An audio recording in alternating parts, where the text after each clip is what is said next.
Hi, today we will discuss about asthma.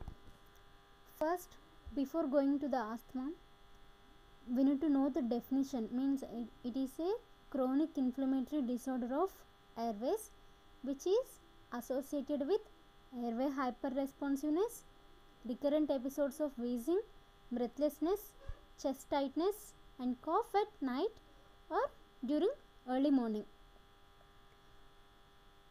We have seen this long definition, but don't worry, I'll explain it. When going through the definition, the first point is chronic inflammatory disorder. Chronic means we already know that it is a long term, so it is a long term inflammation disease caused to the any airways. And the second point we are noting here is recurrent episodes of wheezing. Episodes means nothing but these episodes are variable in nature, but there is a widespread obstruction that occurs, and those episodes may be either reversible, that are reversible either spontaneously or with treatment. These episodes, they can reoccur spontaneously or they can reoccur with any other treatment. So asthma is one of the most common among all the chronic disorders. Asthma is one of the most common disorder of airways. It is estimated that about 300 million people worldwide are nowadays affected by this disease. Okay, if we come to the second point, that is recurrent episodes of wheezing. When we come to the second point, wheezing means nothing but a high pitched whistling sound. We'll see that whistling sound that is heard during expiration. We know that inspiration and expiration. So expiration means during exhale. So during expiration we'll hear a whistling sound in a patients of asthma. But usually it is a here there is a condition that usually wheezing also present in other pulmonary diseases. But if you don't have any symptom or any hearing wheezing sounds, it doesn't mean that you don't have asthma. Is it clear? Wheezing is one of the symptom of asthma. At the same time, wheezing will also occur in other pulmonary disease. If you don't observe any wheezing sound, it doesn't mean that you don't have asthma. Means wheezing may present or may not present. It is one of the point. Okay, next, we know that breathlessness means difficulty in breathing, which is nothing but dyspnea, chest tightness and cough at night times. So this is clearly about the definition. Chronic inflammatory disease and recurrent episodes of wheezing, breathlessness, chest tightness and cough, all these together referred as asthma. Okay, next we'll go for clinical features or symptoms. Clinical features means what we are observing clinically. In definition itself we define that wheezing, chest tightness, breathlessness, difficulty in breath and cough. Okay, all these symptoms may occur in specific patterns. Those patterns are of three types: episodic, frequent episodic and persistent patterns. If you see the first one, that is which is episodic pattern, this episodic pattern is occasional, which lasts for hours to days, and there will be no symptom in between attacks. If we are seeing the episodic patterns, the symptoms, there are no symptoms in between the attacks, and this pattern will occur for this in this pattern the symptoms will occur for hours to days. And next one, frequent episodic pattern. In this type of pattern, the attack of asthma frequency is more and exacerbation will last for days to weeks. In the first one we saw that hours to days, and the second one days to weeks. Now the third one is persistent pattern. In this type the symptoms will have continuously. First one hours to days, and the second one days to weeks, and the third one the symptoms will have continuously. Now we'll go for causes of asthma. What are the causes? In narrowing of airways takes place in response to some allergens. What are those allergens? Means pollens, dust, mites, food, some other food materials, and certain drugs. Heavy exercises, cold weather can precipitate the attack. Based on these causes, asthma can be divided into two types. First one is intrinsic asthma and the second one is extrinsic asthma. Based on the allergies, these are divided. In case of intrinsic asthma, in this condition the asthma will develop beyond the age of 40 years and have many and in this type it have many causes other than exposure to allergens. Means apart from the exposure to allergens, there are many other causes to occur the intrinsic type of asthma. When we come to extrinsic cause, it is common in childhood, but the only way of causing this asthma is with defined allergens. With any other type of allergens, extrinsic asthma is caused. Now we'll see the classification of asthma. Asthma is classified based on the basis of onset, severity, presence and absence of allergies, underlying causes, and base of control. The first one is on the basis of onset. Asthma is classified as childhood onset asthma, adult onset asthma, and elderly onset asthma. The second one based on the severity: intermittent, mild persistent, moderate persistent, and severe persistent. And we see that the third one on the basis of presence or absence of atopy. Atopy is nothing but allergens. The first one is atopic asthma, which is nothing but extrinsic. We already seen previously. Atopy means allergens. Extrinsic asthma is caused only due to defined allergens, whereas in non-atopic it is called as intrinsic asthma. In this condition, asthma can occur other than the allergens. It may have many other causes to happen, so we'll call that as non-atopic, means non-allergens. Fourth one on the basis of underlying causes. Underlying causes means when we are doing any heavy exercise, it may leads to breathlessness and similarly to asthma, and some other drugs may precipitate the condition of breathing difficulty, which leads to asthma. Occupational asthma, these are the types. These are the types where underlying causes can lead to asthma. Fifth one on the basis of control. The first one is controlled and poorly controlled and partially controlled. These are the 5 types of classification of asthma. Now we will see about the pathophysiology of asthma, means how the asthma is occurring.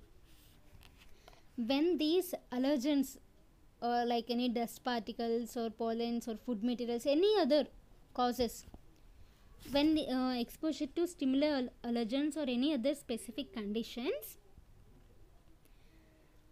these stimulate the production of antibodies. Which antibodies? Means IgE, immunoglobulin E. These are the antibodies. These allergens stimulates the production of antibodies, which further binds to the mast cells. Upon binding these to the mast cells, they release the vasoconstrictors and inflammatory substances. After that, what are the inflammatory substances? Means histamines, leukotriene, prostaglandins, etc. After binding the antibodies to mast cells, they release vasoconstrictors and inflammatory substances. After that, these released substances are responsible for inflammation and bronchial spasm, and they enhance the mucus secretion, which collectively result in severe airway obstruction. Means simply after After they produce inflammatory substances, they cause inflammation and also increases the airway obstruction. In response to all these changes, white blood cells migrate into the area where the allergens are there, and there, after the migration of these white blood cells, there occurs a phagocytic reaction. This phagocytic reaction causes release of basic proteins, which are lytic enzymes, and further promotes the inflammation. After promoting inflammation, it precipitates asthma.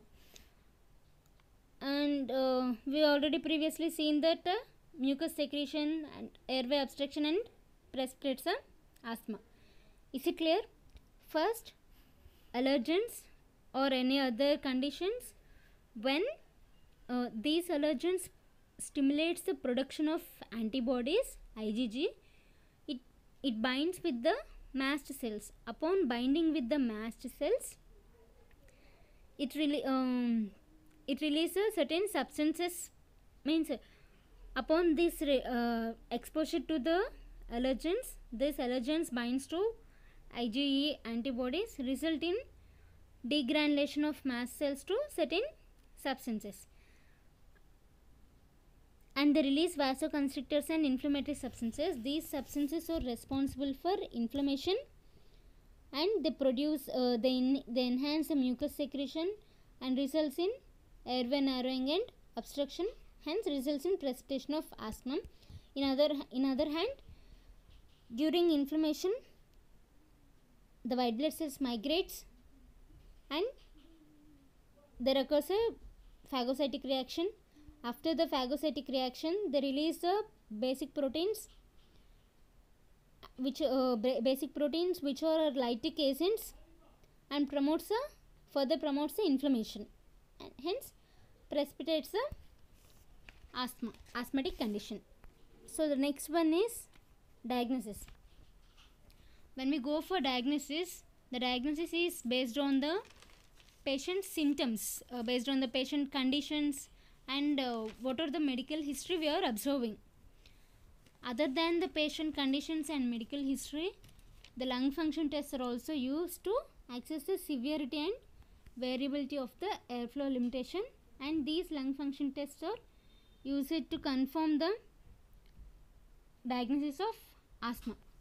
If, for example, if the patient came with these above symptoms, and what are the symptoms means, we have seen that wheezing, breathing difficulty, cough, and breathlessness, chest tightness. If patient came with all these symptoms, in addition to these symptoms, if he or she is having any medical history, means that is allergic to any drugs or allergic to pollen, dust, any allergens, or hay fever, means skin allergies or dermatitis, any other conditions, if they are having any medical history that there is an allergic condition, then it is also a point to note for the diagnosis. And we have to investigate for the family history of allergy or any other triggering factors which causes the allergens, like exercise, cold weather, drugs, dust, emotional stress, animal fur, and any other chemicals. Means if the patient is having any allergic to all these conditions, then we have to note that point as a diagnostic measurement. Now we have to go for lung function test. Means other than all these symptoms, this lung function test is to confirm that diagnosis as asthma or not. The first one is spirometry and the second one is peak expiratory flow measurement.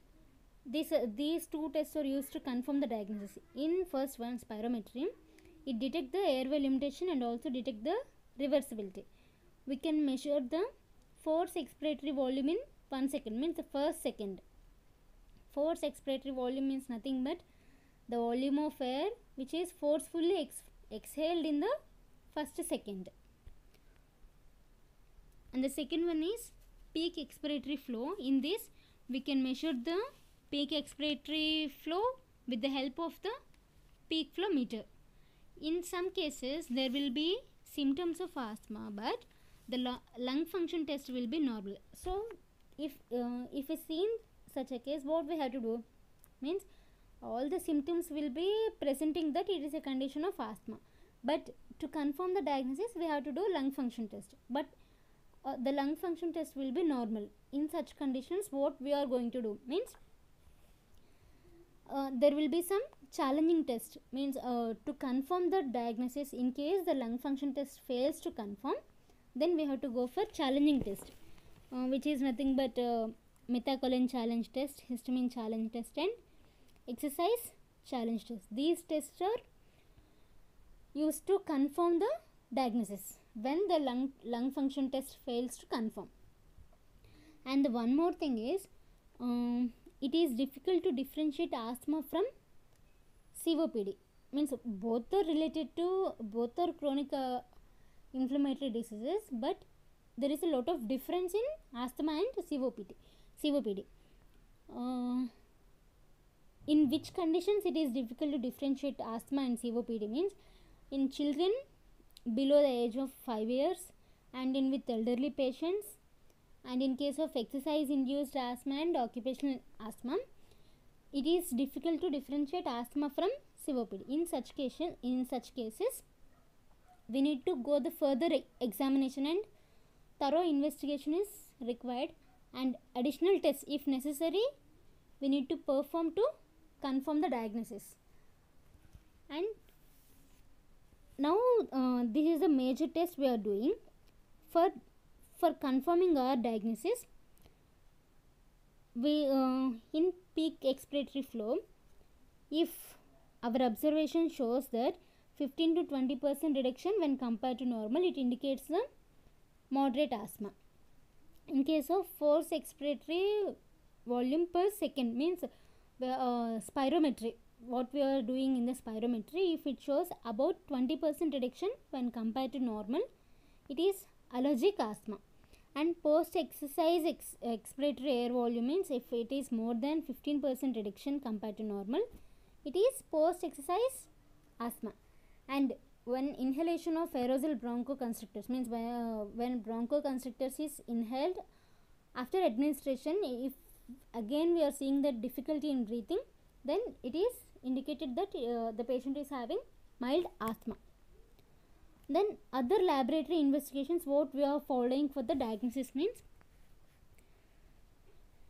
to check the severity asthma, blood examination is used to refer the leukocytosis whether there is an infection in the respiratory system or not, and sputum examination to detect respiratory infection, chest x-ray to check the infection in the chest and severity of lung pathology, and pulmonary function test. We already know that lung volume, forced vital capacity, maximum expiratory flow rate, and forced expiratory volume. All these profile really reveals the condition, severity and severity of the asthma. Now when we are going into the treatment is of basically the treatment is of two types. The first one is preventive treatment and the second one is relief medication, means relieving from the attack. Okay, first we will see the prevention.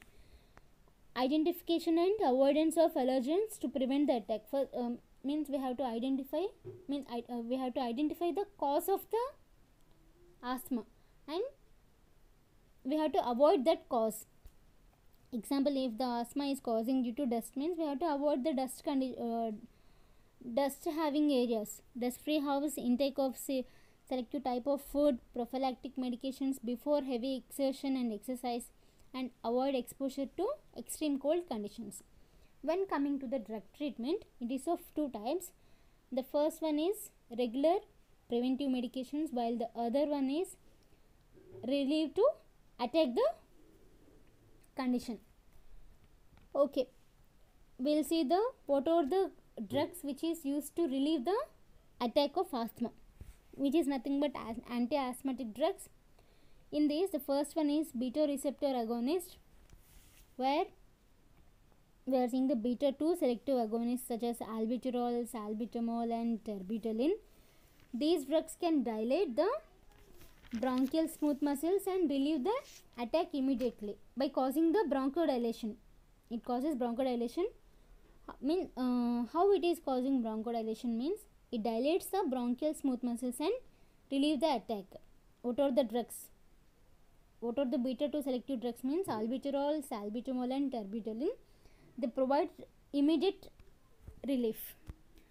And it causes bronchodilation by sympathetic nervous system stimulation, means by stimulating the sympathetic nervous system it causes the bronchodilation.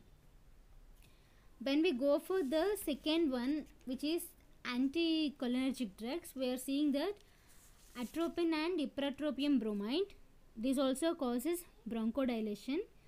These causes bronchodilation by blocking the vagal or muscarinic or any parasympathetic nervous system. In the first one we are seeing that they stimulates the sympathetic nervous system. In anticholinergic drugs it blocks the parasympathetic nervous system or muscarinic nervous system or vagal nerves. By blocking that, the bronchodilation is occurred. Now we will go for preventive medications. The first one we have seen that first two categories are drugs which are used to relieve the attack. Now we are seeing drugs which which are used for preventing. In preventing, we will see that the first one, there is a stepwise medication we are seeing. The first one is in mild intermittent symptoms. In case of mild intermittent symptoms, we will use inhaled beta 2 agonist. If it is not controlled in the step 1, we will go for step 2, that is regular preventive therapy. In this condition, we will add inhaled corticosteroids of dose 200 to 800 micrograms per day, but normal dose we will give is 400 micrograms per day. Maximum dose is 800 micrograms. In step 2, means in case of regular preventive therapy, where the inhaled beta 2 agonist is not controlled, then we will go for inhaled corticosteroids. Still, if it is not under control, then we will go for add-on therapy, which is nothing but the step 3. In this condition, we will add inhaled LABA. LABA means nothing but long-acting beta 2 agonist. After adding LABA, still if the patient condition improved, then we will continue with this drug. Means we will exclude the step 1 and step 2 and we will continue the step 3. Still, if the patient is not showing any response to our therapy, then we have to increase the ICS, means nothing but inhaled corticosteroids.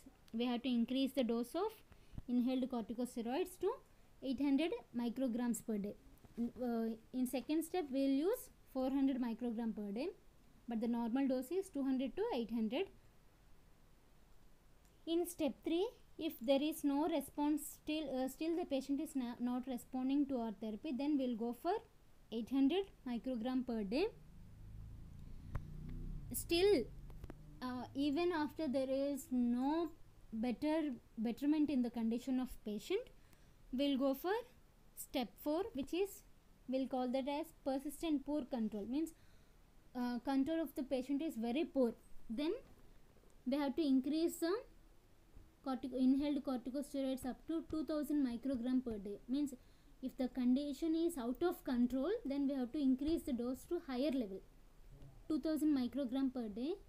But if still it is uncontrolled, we will add leukotriene receptors and slow release oral theophylline drugs.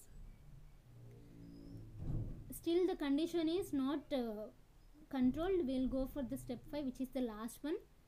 Continuous medication, means we have to continue the same therapy. Means we have to maintain the increased inhaled corticosteroids, that is 2000 micrograms per day, and along with we have to add the oral corticosteroids.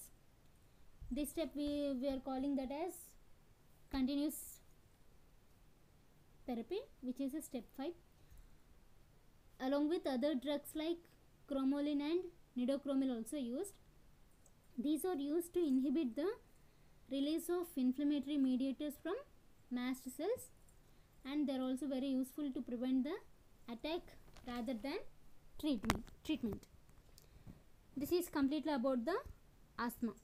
We have covered that definition, causes, symptoms, classification of asthma, pathophysiology, diagnosis and treatment. That's all. Thank you.